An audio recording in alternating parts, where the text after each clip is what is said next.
Gerry Cooney, along with you, Wesley Watson, and we're going to meet these two officially with you, Michael Buffer. He's right here.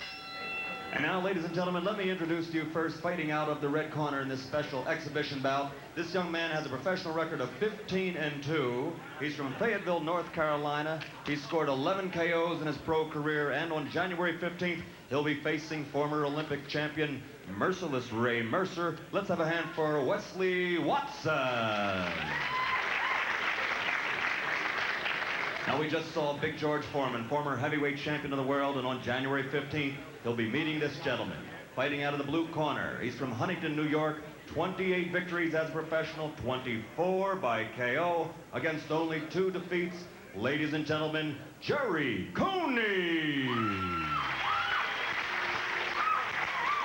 Cooney evoking the biggest applause of the night, I'll say that. Well, he moved more in the introductions than George did during the 3 rounds he was fighting.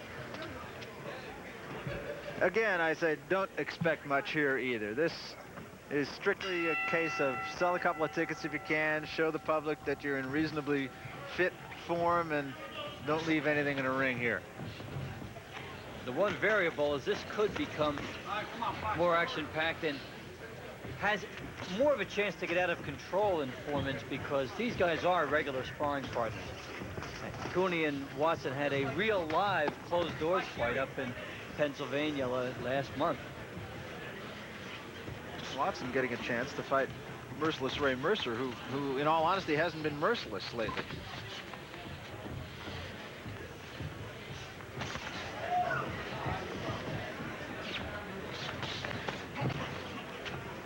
Gerry Cooney says he's rededicated himself.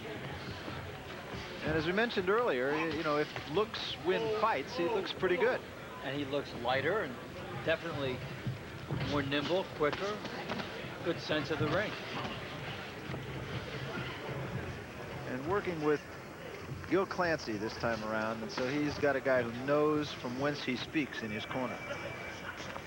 And really will not baby him. Really will put it to him when it has to be done.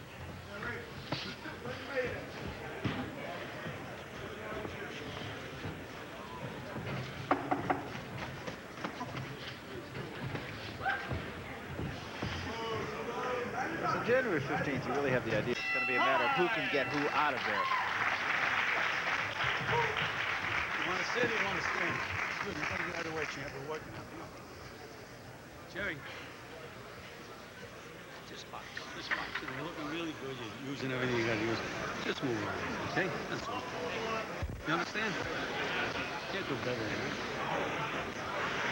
Yeah, that's the guy's in my way. I don't want the goddamn thing.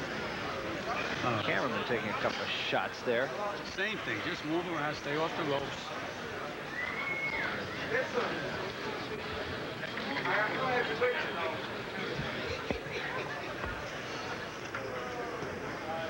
In fact, our cameraman took the 2 best shots of the night. Oh, I think the one that George threw to the ring girl was right up there, though. Maybe the point of this is to reduce the odds on the fight, where Foreman is a 2-to-1 favorite. Does that surprise you? A little bit. Of course, with these variables the way they are, Cooney coming off such a layoff, Foreman, of course, with his age, it's not easy to come up with a line in that kind of a fight. I think the American public has a tendency to remember fighters as they were rather than as they are, and certainly is the case with George Foreman. Oh, the boxing fan has the highest tolerance anywhere. They'll come back. They knew Larry Holmes had no chance against Mike Tyson, but they still wanted to buy the tickets.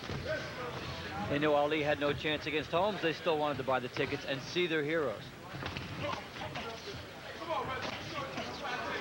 Cooney showing a pretty good jab. So took a left hand there. He was looking pretty good in Pennsylvania, and Gil Clancy thought he might have been a little bit ahead of himself, so gave him 10 days off around Thanksgiving, and then when they went out to Las Vegas, Gerry was getting hit a little bit, and there was some alarm, but Gil said he would be worried if Gerry wasn't getting hit at all, if he was too sharp right now.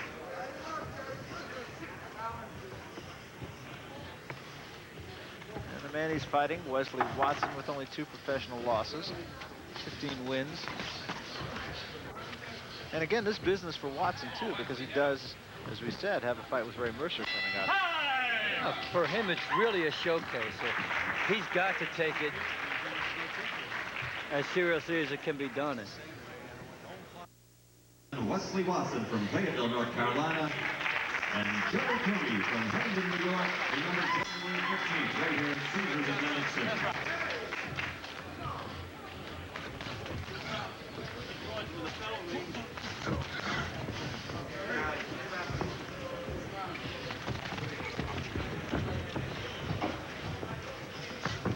The third round, and Gil Clancy just wants Gerry Cooney to get some work. Basically, he said, don't throw anything hard, just work on the jab, box him, and move. And the fighters have to go at an in-between pace. It's got to get heated up enough so that you're throwing something and break a sweat, but you don't really want it to break out into something ferocious. You can hear Gil Clancy saying, jab at his chest, Gerry. So this is just an extension of the gym.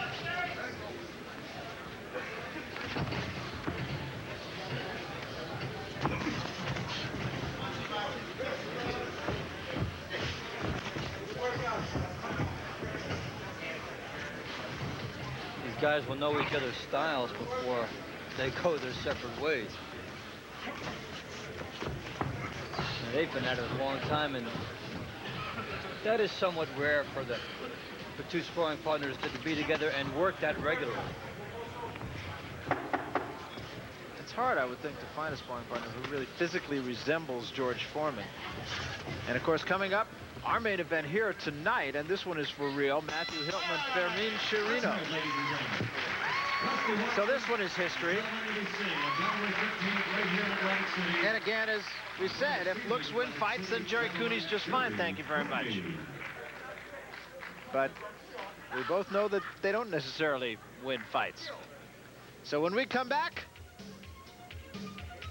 we'll tell you all about what's happening in the world of boxing. Cooney and Foreman are done, and we'll get on with the serious business at hand after this.